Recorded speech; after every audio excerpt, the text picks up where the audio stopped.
Have you ever had a moment where a child or someone unexpected asked you a question that changed everything? Well, today on this episode, we are diving into a powerful story that was prompted with just that thing. It's a thoughtful conversation with Genevieve Peturro. She is the founder of the Pajama Project and the author of Purpose, Passion, and Pajamas. That's a lot of P words. And we are here today to dive into a legacy of lessons that she has and wants to share with the world. But really, it comes down to how we as leaders lead from the heart. So I'm excited for today's episode. Grab a cup of coffee or your favorite beverage, and let's get started. Leadership can feel really heavy sometimes, especially when you're carrying vision and people and purpose all on your shoulders, all at the same time. You have got a big mission, but the strategy feels fuzzy and your team is looking at you for clarity that you're not sure you actually have. I get it. It's hard. I'm Danita Cummins. I help faith-driven leaders like you find clarity, align with your values, and lead with confidence without burning out, because that's never okay. If you're ready to get unstuck, lead your team with courage, and to turn that God-given vision into strategy that really works, I want us to talk. Take the free leadership clarity quiz that I've created today, and I want you to schedule your no pressure coaching call, because together we can uncover what's holding you back and how to move forward in faith and confidence. Good morning, Entrusted to Lead friends. I'm Danita Cummins, and I am joined by Genevieve Peturro. She is the author of Purpose, Passion, and Pajamas, which is a mouthful, and I love alliteration, but super exciting. So I'm really glad she's here today on the podcast to talk about her leadership journey and just her heart journey with starting this nonprofit. She has a wealth of experiences. I'm sure there are some amazing and some really hard, and so she can share a lot of the heart behind her story today with us. And then also some really great things that she's working on, some new heart projects that we're going to dive into a little bit today as well. So thank you so much for coming on the show. How are you today? I'm great. How are you? I am good. I'm really good. I'm excited that it's Friday. Most of the people know I record my podcast on Friday, even though they don't come out on Fridays. But I'm really looking forward to a weekend where life is a little bit slower. So how are you? You're in New York. Is that correct? I am. I think it's spring. It's very rainy, so that's a spring thing, right? So as long as it's not snow, I'm a happy, happy woman. That's good. Yeah, we had the pollen Armageddon of 2025. What do you have a lot of seasonal pollen and things up there in where you are in New York? We do. I don't think it doesn't sound as bad as yours, but we do, yeah. Yeah, that's what we are all struggling with, just hoping for more rain. We would appreciate your rain if you send it south. I will. Where are you? We are in North Carolina. Oh, okay. I have some friends down there. Okay. Yeah. About 6 years ago, we bought a farm. So we live on the edge of the Uwharrie National Forest. So you can kind of see my window. We're surrounded by pine trees, loblolly and longleaf pine trees, and some hardwoods, but mostly pine.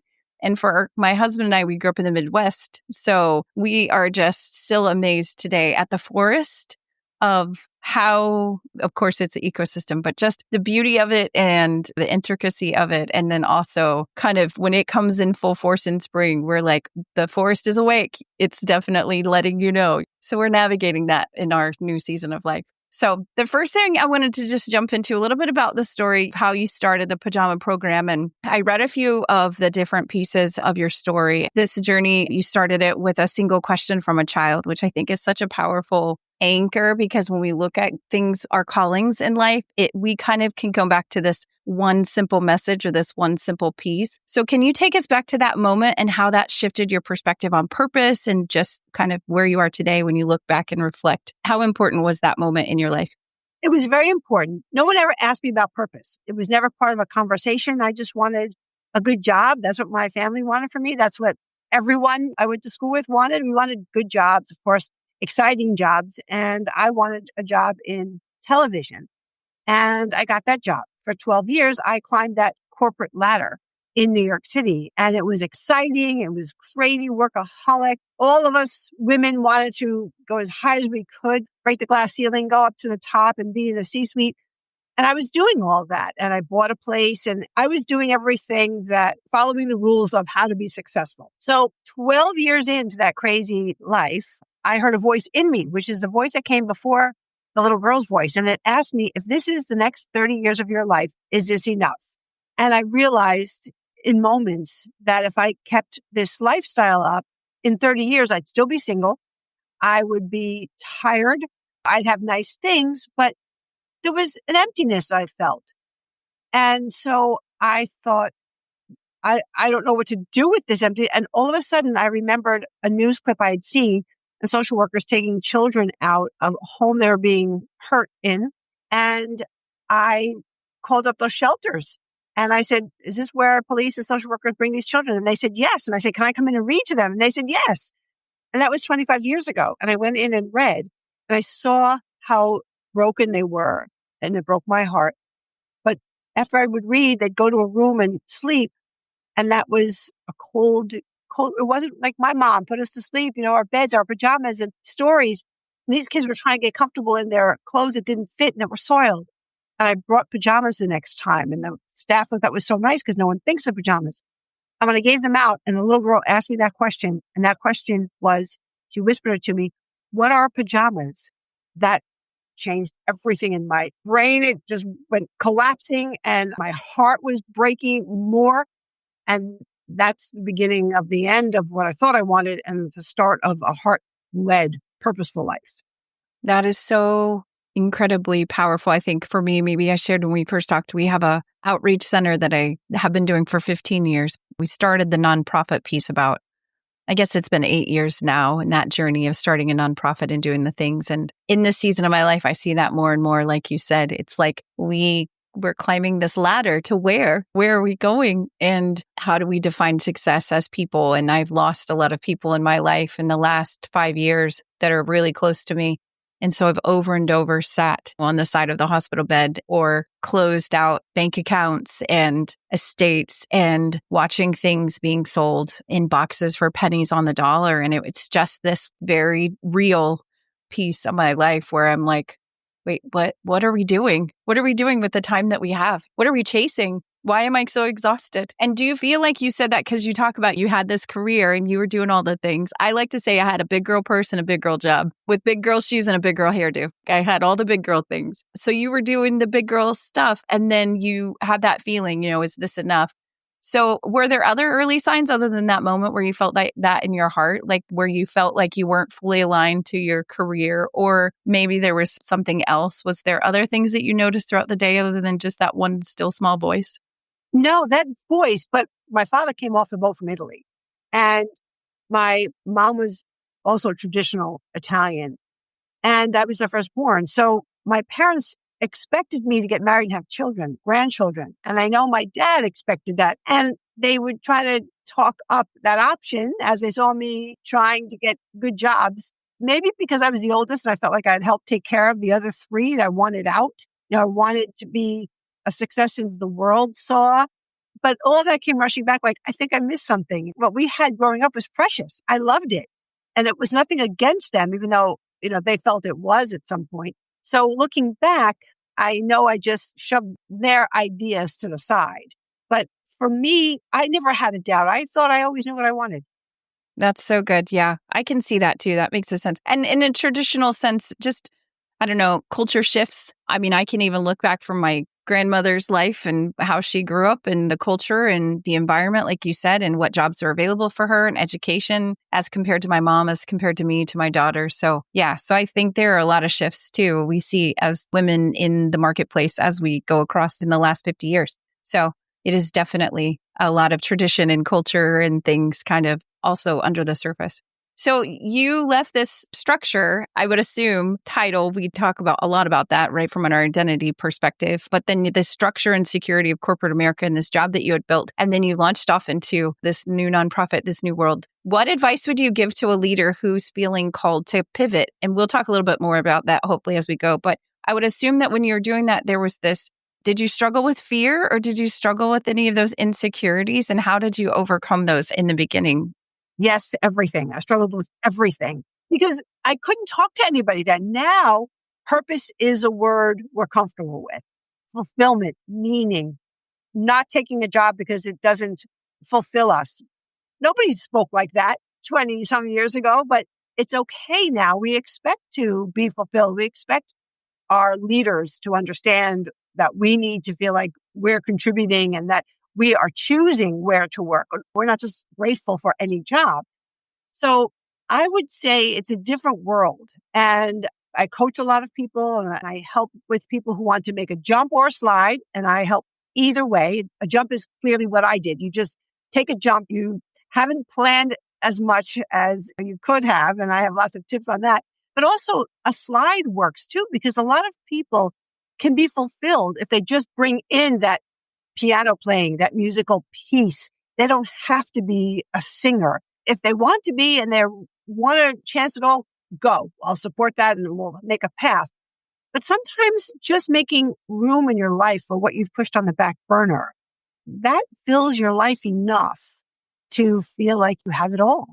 I love that. I say crawl, walk, run. So I'm a huge advocate for the try before you buy is what I like to say. And I do coaching and mentoring, a lot more mentoring than coaching. And then we have 4 kids that we've launched, 3 into the world. And so just being a mom and watching them struggle with that. Okay, how can we get you out there so you can try this one thing, knowing that as soon as you walk out the door, life changes. And then we grieve all of the unmet expectations that we didn't know that we were holding. And then we think, oh, I failed. And you're like, no, you didn't fail.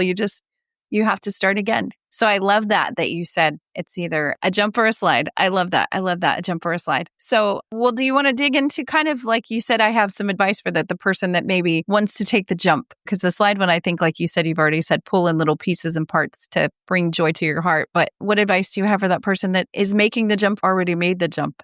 Well, things I didn't think about were feeling comfortable sharing what my heart was calling me to do. And so that hurt me. Because then I was in my head, and what you mentioned before, the fear and the worry, that was eating at me. And that was really, really difficult.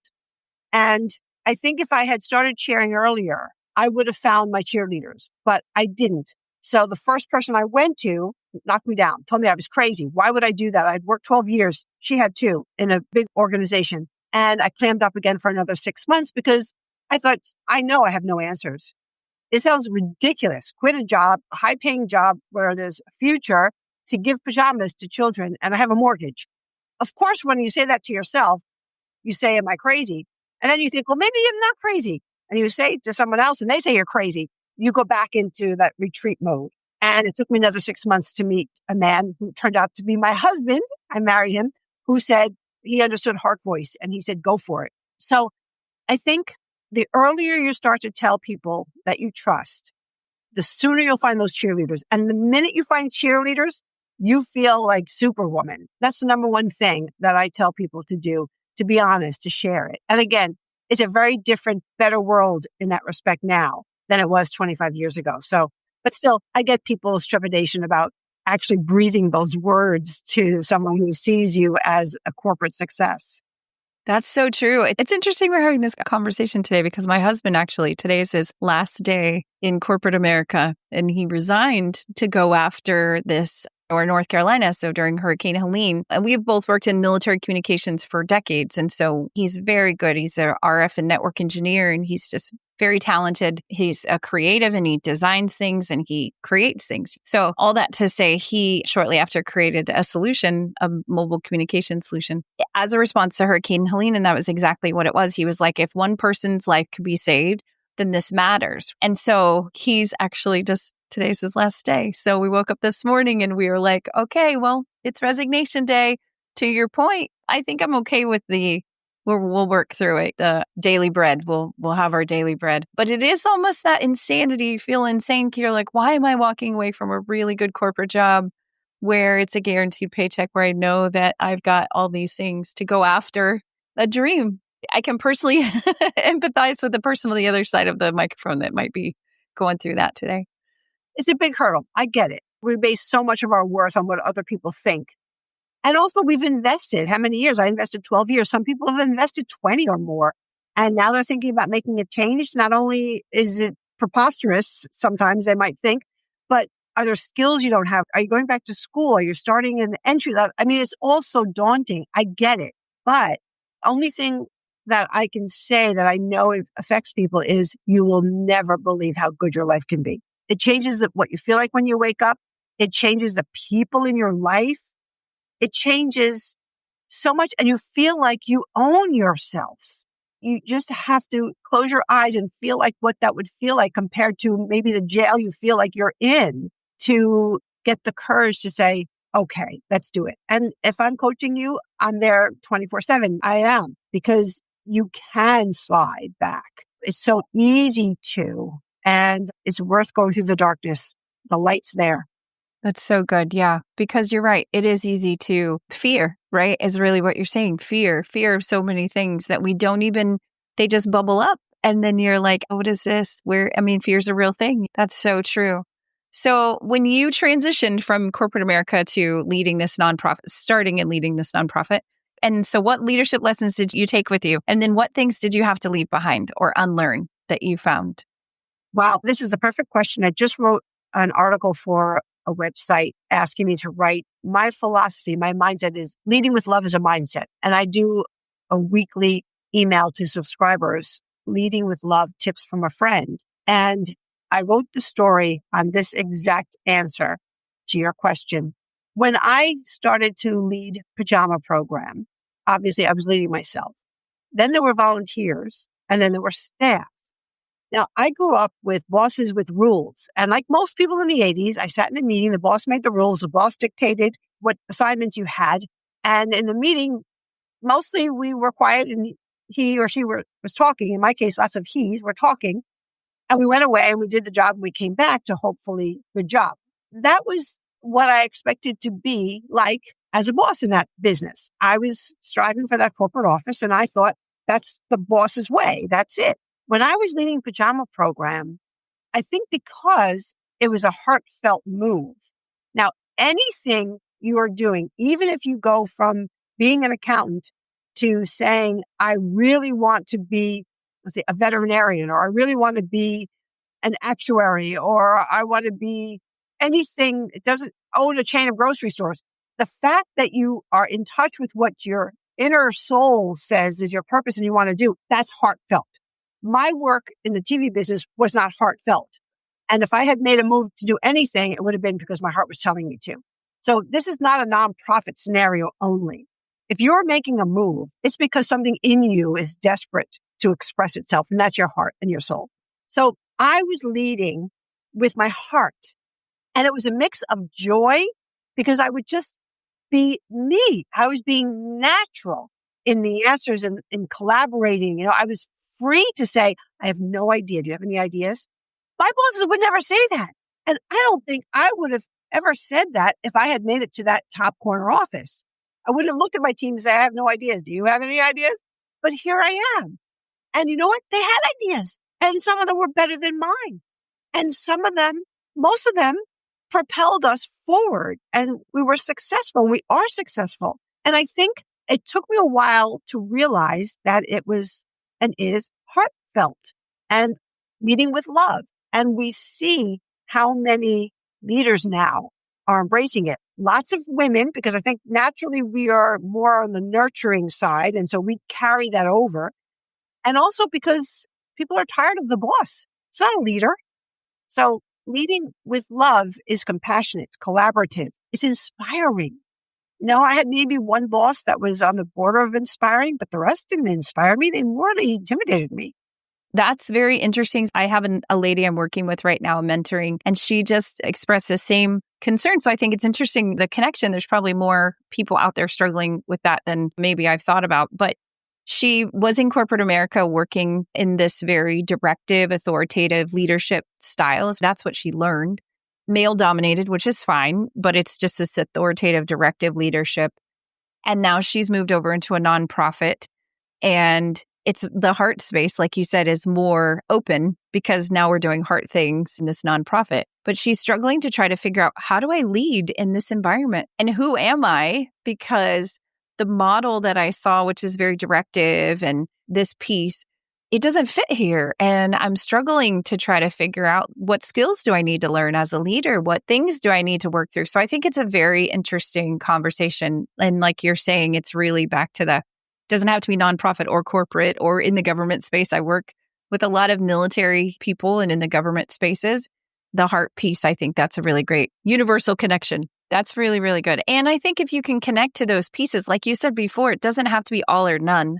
because the reality is we have food, clothing, shelter that we all have to have. And so I think that's the piece too. I think we struggle with I wanted to be a rock star and I can't do anything. And you're like, no, there's so many other ways that you can volunteer or love or grow or let your heart and your soul express itself in the world without being so restrictive. So we didn't start with this, but do you want to tell everybody what the Pajama Program is? Because we just jumped right into your story, but I didn't give you a chance to kind of tell what did the nonprofit turn into and what is it today?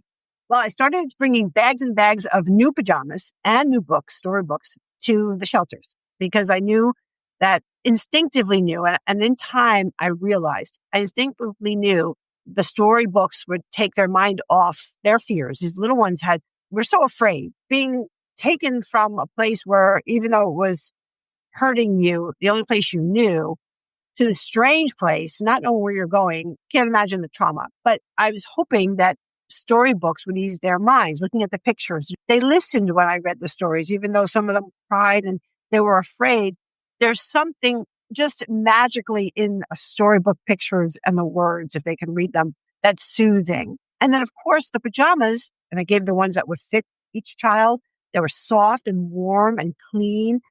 So I think that comfort piece was what made the difference in what I saw in them from the moment I entered to then seeing them in pajamas with a book, holding onto a book after I've read one. So that became addictive for me to keep bringing new pajamas and new books, and people wanted to help. So that's how it started. And I said, you know what? That's all I can manage. A new pair of pajamas and a new book. Credit card bills were crazy. They were taking credit card away from me. I said, there's no way I can do anything else. And then I started chipping when people heard what I was doing. And that was an expense that added to my financial ruin, or so to speak. So I didn't realize that staying in my little niche of new pajamas and new books, that's it, was so special. But it was because it was easy for other people to help me to do. And we did that for a long time and it grew. And I transferred my executive director. I passed the baton after 20 years of being executive director to Jamie, who was a president of our board, who said, if you ever do want to go and speak and inspire people to listen to their heart and you want to write your books, please put my name to the board. And we did. And she was voted in.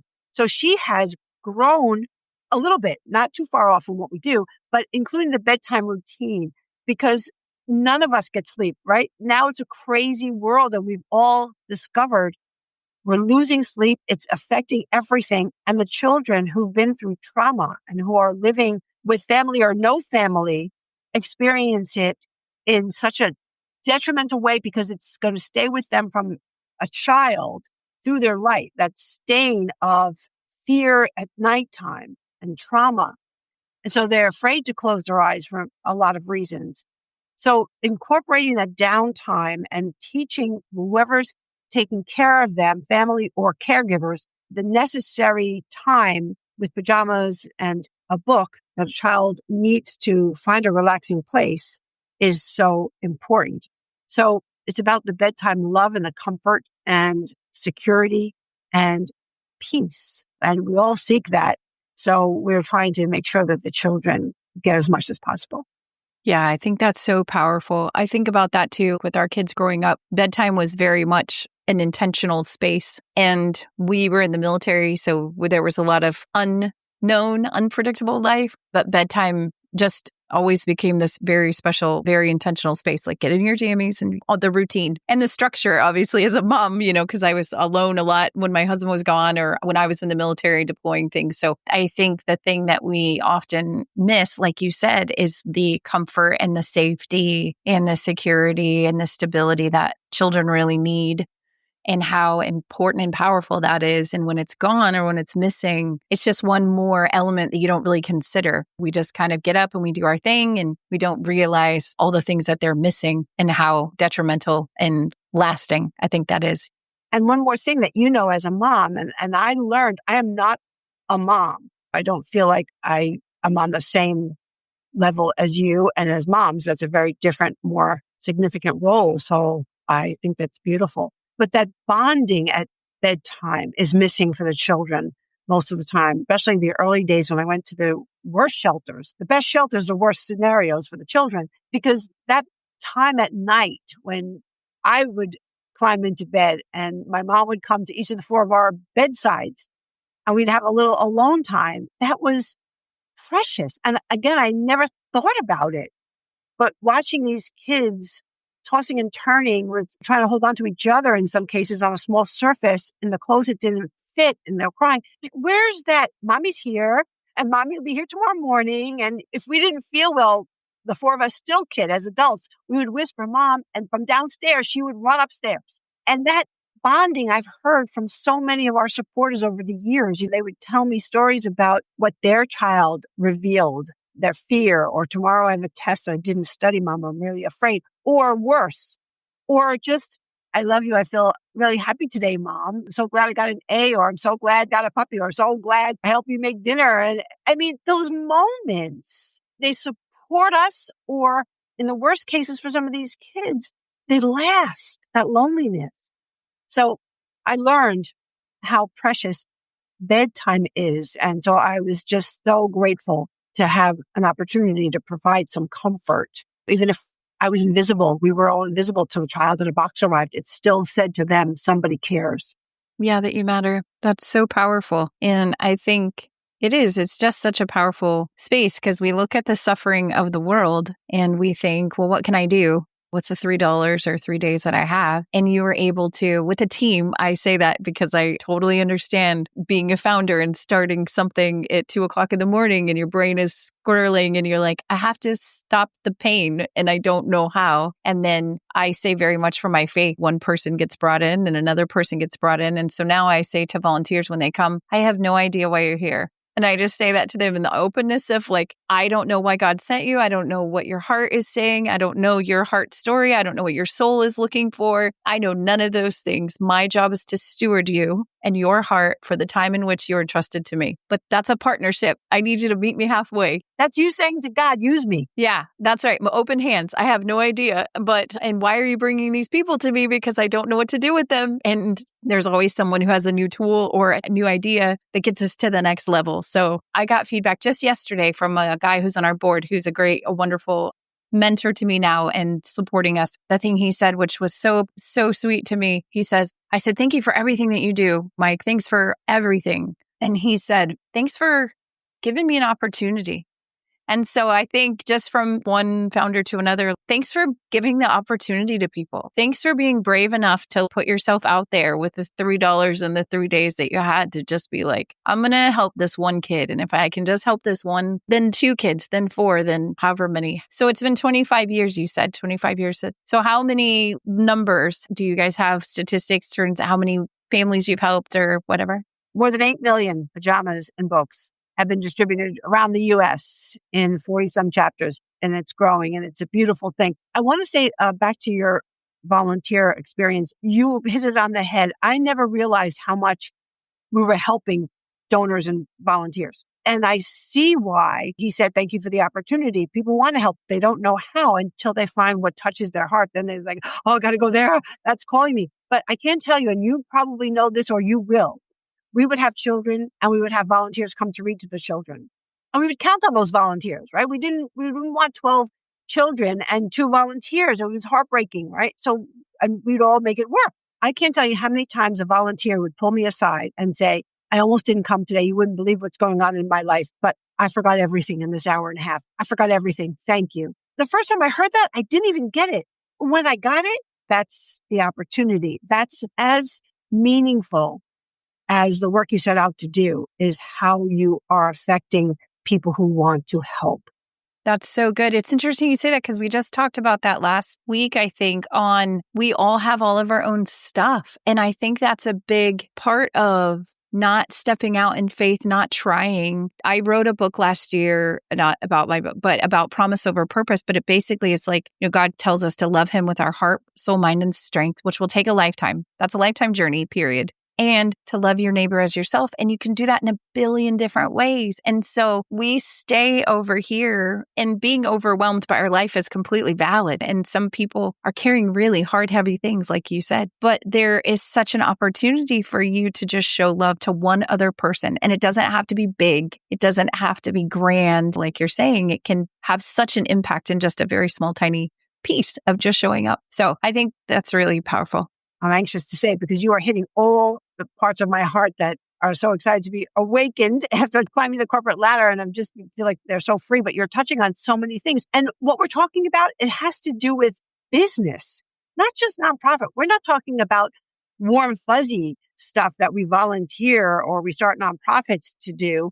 We're talking about relationships in an office of $1 million companies where people are making salaries, and the more they make, more power to them, as long as this is the environment that we're speaking of, that they embrace, that they nurture there, that our supporters, our donors are their teams. Their purpose can be to make a box. It can be to sell a potato chip. People love these things. They use these things. They're filling a need. It doesn't have to be a nonprofit. It just has to be heart-led. That's how I feel. That's so important. I think that's the whole reason why I started the podcast, was because I feel like we are entrusted with the care and safekeeping of other people. And that is such an important piece, right? I think other than parenting. It's a privilege, right? Yeah, exactly. And so you're right. People bring all of their selves to the workplace every day. They bring their good and their bad, and they're happy and they're sad. And the human standing in front of you matters. It's like you're saying, it doesn't have to be a nonprofit or you're saving lives every day, but that person that's in front of you still matters, and they want the heart connection. Like, I think that's the other part too. I learned years ago in the military when I was working, I have this optimistic perception that everyone wants to do good in the world. And it was just like, they genuinely do want to be successful. They want to make a difference. They're just struggling to figure out how they need to turn left or you need to turn right. I just have a lot more empathy for teams that are struggling with that stuff, like you're saying. So people really do. Potato chip making does matter in the world. It does. It's not about control. It's about connection. And I read that somewhere. I'm trying to remember if it was someone's quote or I just read it in some kind of a description, but that was exactly right. It's not about control. It's about connection. And that's how you inspire. And that's how people will want to support and follow you and be on your team. That's right. Yeah. But there's a balance, I think, as a leader, right? So I would like your thoughts on this in terms of how do you scale this, like the mission, the heart work, but then you still have to implement the structure and strategy and the business mindset. So as you left corporate and went and started the nonprofit and then grew, this team has grown. How does a leader do both? How do they do both? The person I look to, and I wish I could say I knew him, is Richard Branson. I quote him a lot. I do a lot about joy and love in the workplace. And he and his daughter freely talk about the fun that they have with their teams and purposely, make things fun and plan fun things. And I think none of that takes away from everybody knowing you are the leader, but everybody will take away that you are a human and that you want to connect with them and have fun and laugh. And it's okay to spend an afternoon, last minute with a free lunch and Monopoly or charades or something. How wonderful is that? So there are goals. And sometimes in that atmosphere of a surprise, joyful event, or just let's all have coffee, or let me take an hour with groups of people for this month of July and get to know everyone. Nobody forgets you're the leader.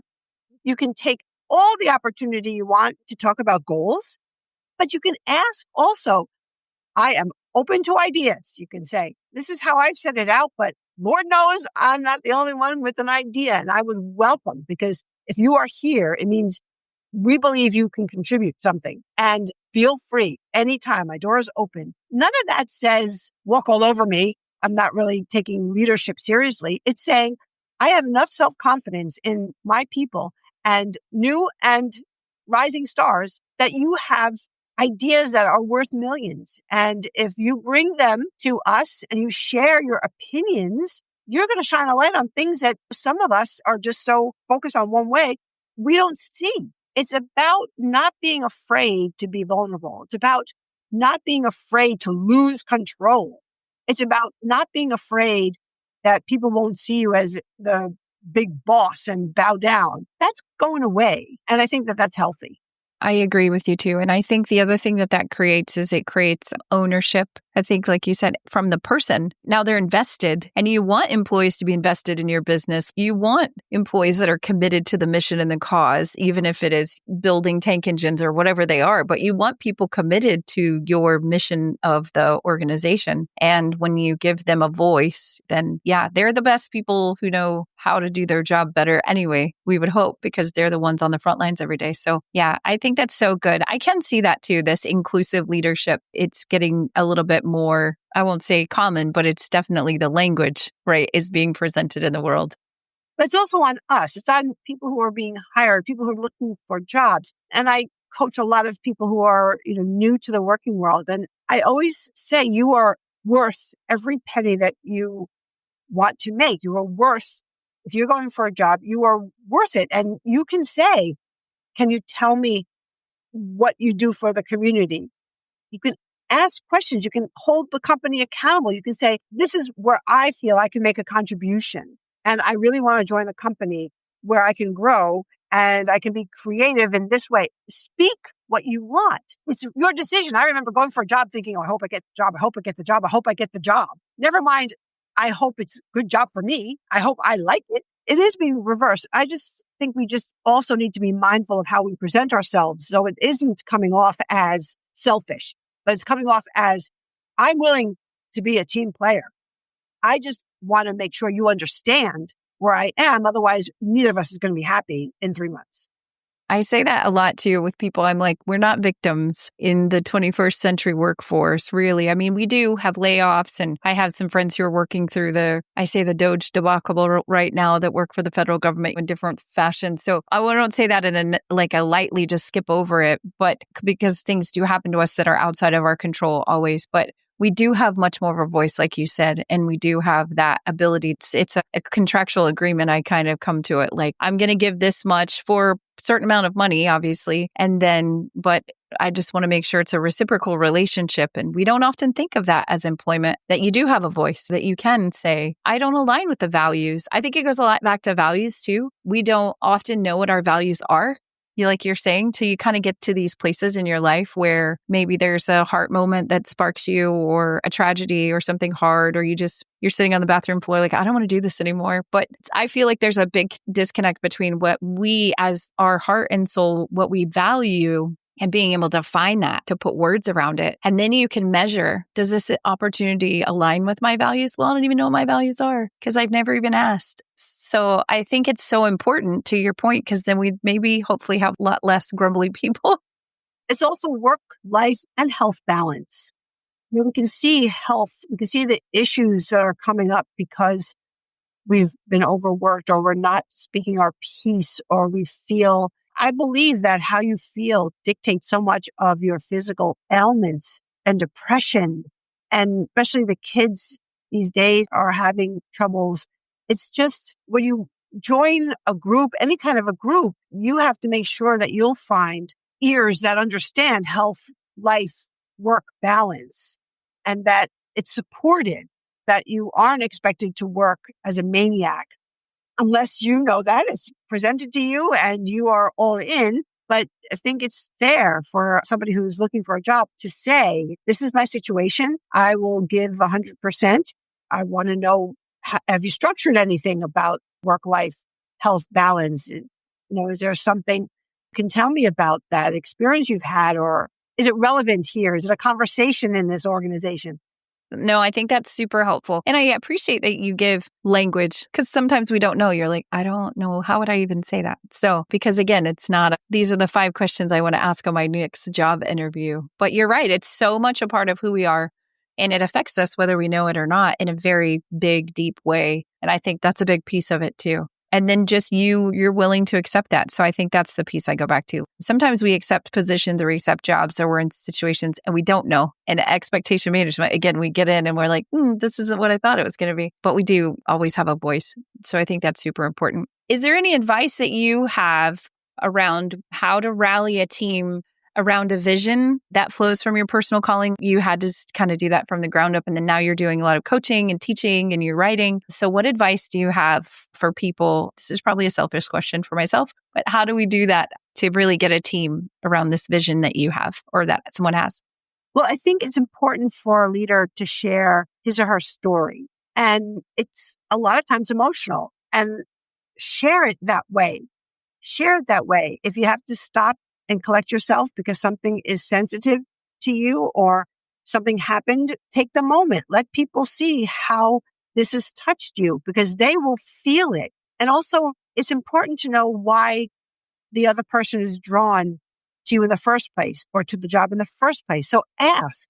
It's good to ask in an interview. It's good to ask if the leader has 5 minutes or when a leader has a lunch break with the new hires. What excites you about being here? Or what's your situation and how can we help fill whatever void there is?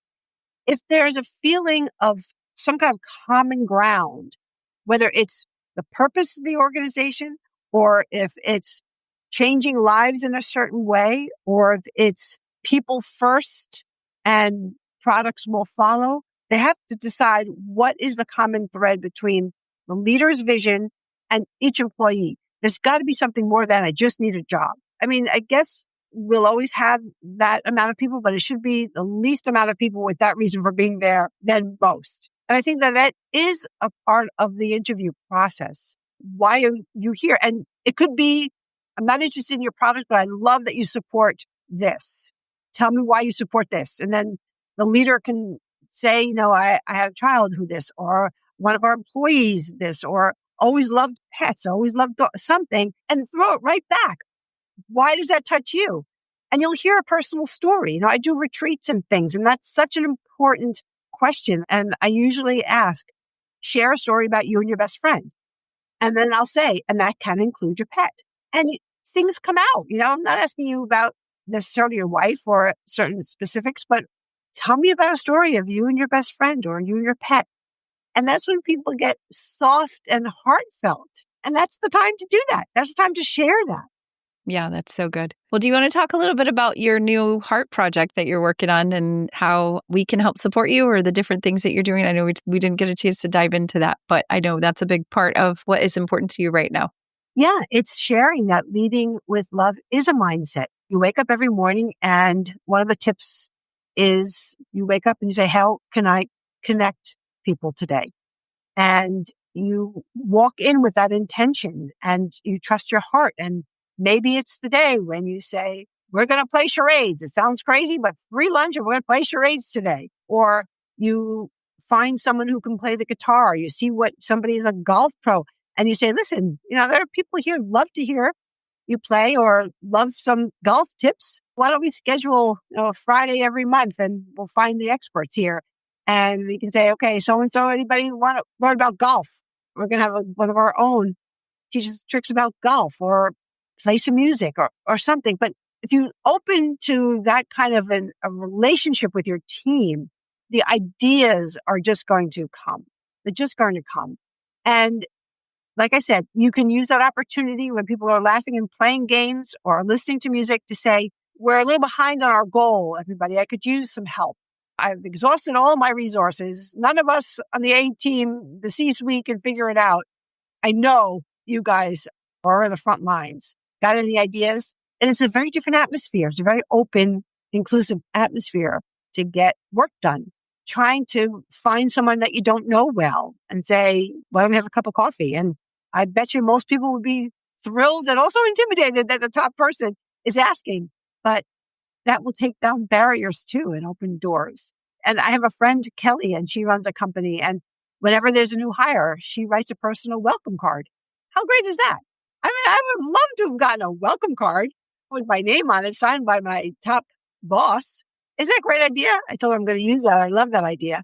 That's so good. The little things that really do make a difference. Yeah, we used to get birthday cards from the general. And that was like handwritten notes from the general and the SES, they would send you when I worked with the Army for a while. And that was super cool because you'd have like a little letter on your desk from the general. And it was a handwritten note. He was like, hey, Donita, I appreciate what you did on this project or whatever. And you're just like, man, okay, it does matter. It's a big organization with 3,000 people in this building, but my little piece of contribution actually does matter every day. So was seen.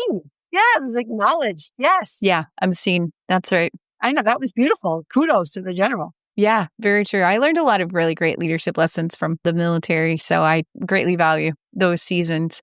a lot of soldiers and a lot of leaders and generals write about loving your men, loving your women in uniform, because you are all you've got out there, right?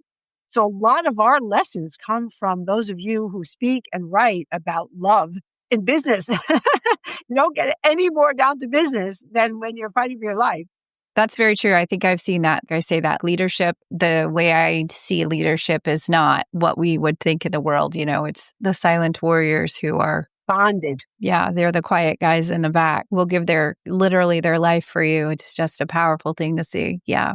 Well, I know you said you have like a gift. You're working on a couple of new projects. Do you want to share a little bit about that and then how people can connect with you and continue this conversation? Sure. Anybody who's thinking about changing, sliding, jumping, whatever, looking for fulfillment in work, certainly contact me for a free hour brainstorming. I can listen, I can offer whatever I can do. You can find that on my website. Just sign up for my Lead with Love, tips from a friend, all those emails. And I'm happy to help any way I can, teaching and speaking on leading with love. That's so good. It's so needed in the world today. I can't imagine we need any less love from the lens of leadership for sure in the world that we live in today. So it has been a pleasure and a blessing to spend time with you. Thank you so much. Oh, I feel the same. And thank you for your service. I wanted to say that, make sure I said that to you. Thank you. Thank you very much. And to your husband, congratulations to him too. Thanks. I'll let you know if it's a jump or a slide.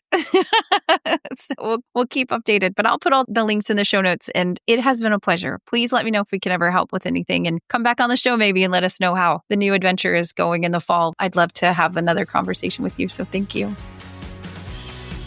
Hey friends, thanks for joining me today on my call. I had an amazing time listening and learning from Genevieve. And so here's the question I want to ask you as we wrap up today. When was the last time that you checked in with your heart about your leadership journey?